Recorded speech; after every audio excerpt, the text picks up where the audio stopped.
Ikaze bakunzi ba Highlight TV muri match preview y'umukino ugiye guhuza APR FC na Rayon Sport. Ni derby yo mu Rwanda igiye kuba kuri no tariki 26 z'ukwa kabiri mwaka wa 2022.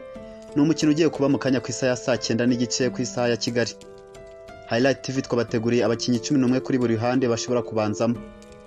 Ku ruhande rwa Rayon Sport mwizamu haraba harimo Hakizimana Adolphe, kuri kabiri Nizigimana Karim Mackenzie, kuri gatatu Iranzi Jean Claude, kuri kane Ndizeye Clement, kuri gatanu Clement Niyigena, kuri gatandatu Nishimwe Blaise, kuri karindwi Manase Mutatu Mendi, ku munani Kwizera Pierrot, ku icyenda harabaca Musa Esenu na Mayer Dinjeke ku 10, Muhire Keve arabakina kuri 11 akaba ari nawe kapiteni wa Rayon Sport.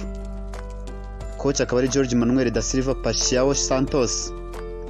Ku ruhande rwa APR FC abakinyi 11 bitezwe kubanzamo mwizamu harimo Ishimwe Jean Pierre, kuri kabiri Omborenga Fitina, kuri gatatu Niyomugabo Claude, kuri kane Buregeya Prince, kuri gatanu Nsabimana Aimable, kuri gatandatu Mugisha Bonere Casemiro, kuri karindwi Mugisha Gilbert, umunani Ruboneka, icyenda Bizimana Yannick, Manishimwe Djabel arabakina ku 10 akaba ari nawe kapiteni wa APR FC, kuri 11 harabanyura Byiringiro Rag. Coach wa APR FC akaba ari Adil. Mbibutsa ko uno mukino ugiye gusifuzwa na Ishimwe Claude bakunze kwita Chuchori.